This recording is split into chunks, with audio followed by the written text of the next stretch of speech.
Hello YNAB Nation, my name is Jesse Meekum from You Need a Budget. Yes, you do. And this is another Whiteboard Wednesday. Today, we're going to recap Rule 4. We teach you to live on last month's income, but said another way that we like quite a bit and about which you will soon hear more. We're talking about really aging your money. What does that mean and why? So first I'll talk about the age of the money and then we'll go into the why. When you look at the time from which you receive money and then the time that you need the money, that distance is the age of your money. So if you earned your money Friday and you needed it all Saturday, then Saturday when you gave that store or whatever your entire paycheck, that money would be 1 day old. Thought about it a different way. If you earned on Friday all of your money and then you needed all of that money the next Friday, you would be spending money that's a week old. We try and get people to learn to live on last month's income, but people are paid at all different times of the month, the 31st, the 30th, the 15th, the 1st, every 2 weeks. The month is somewhat arbitrary. It gets you to the why, but we want to be a little more clear and a little more flexible in exactly what we're trying to achieve. So when you talk about learning to live on last month's income, what we're really trying to get you to do is to spend money that on average you earned at least 30 days ago. Why 30 days? It feels nice. Why not 60 days? Maybe you should do that. Maybe it feels even better. Let's get you out of the paycheck to paycheck cycle where you're spending everything by Monday that you earned on Friday. Let's get you out of that and get you to a spot where your money has begun to age. Not much of a drinker, but maybe like a good wine. So, if we want to talk about aging your money, what you earn here, you then spend. We want you to get greater than 1 month. So I earned money on the 1st of April, and I don't even need that money until May 1st or thereabouts. That is great. Sometimes in the YNAB forums and things, you'll see this described as the buffer. It's just that money that sits there waiting, all right? So if you were to look at your money and say, okay, I'm also saving money for Christmas because I'm following Rule 2. I'm saving it for the holidays. You would have a pile of money that will be spent maybe right around this 12-month mark. And then you have another Rule 2 fund that will be spent around the 6-month mark because it's a semi-annual insurance premium. And then you maybe have a car repair that you don't know when it will happen, but it'll happen. And that will maybe be spent somewhere around here. And so you're starting to build up these stashes of cash that are growing and are used way down the line, way off into the future.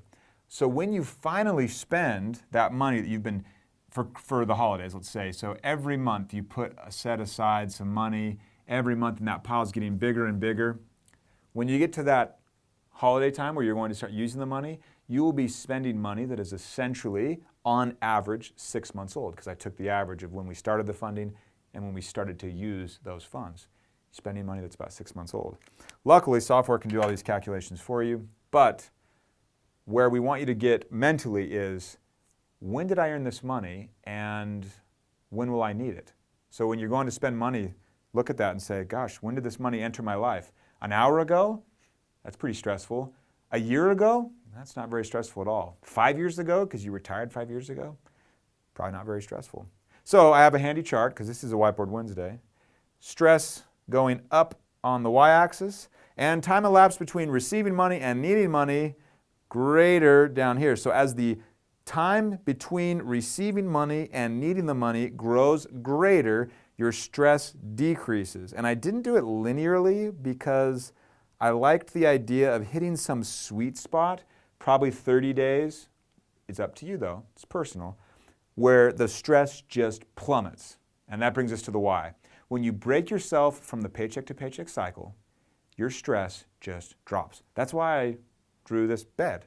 And this whole time, you haven't been even listening to what I've been saying because you've been wondering, what is that thing that has the Z's growing out of it? This is a bed. And my whole point being, the end goal is really sleep. Sleep better at night. You can relax. When you're not living paycheck to paycheck, you get to relax. How do you get here? You save money. You put stuff away in Rule 2 funds. You save money as best you can. You cut wherever you can, according to your Rule 1 priorities. You cut. Eliminate the unnecessary. Embrace the necessary that you love.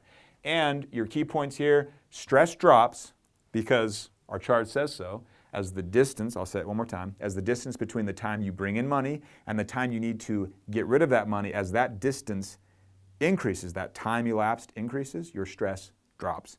Stress drops. Extra time, I'll do another Whiteboard Wednesday on this, but it totally eliminates all of that unnecessary work around paying your bills. When is the paycheck coming? How much should I send? What, A, B, C, all these different bills you're thinking about, it completely eliminates that. When a bill comes, you just pay it, put it on auto pay, it's fine. You do the review process to make sure you aren't doing automated expenses willy-nilly and you aren't thinking about them and they're not following your values.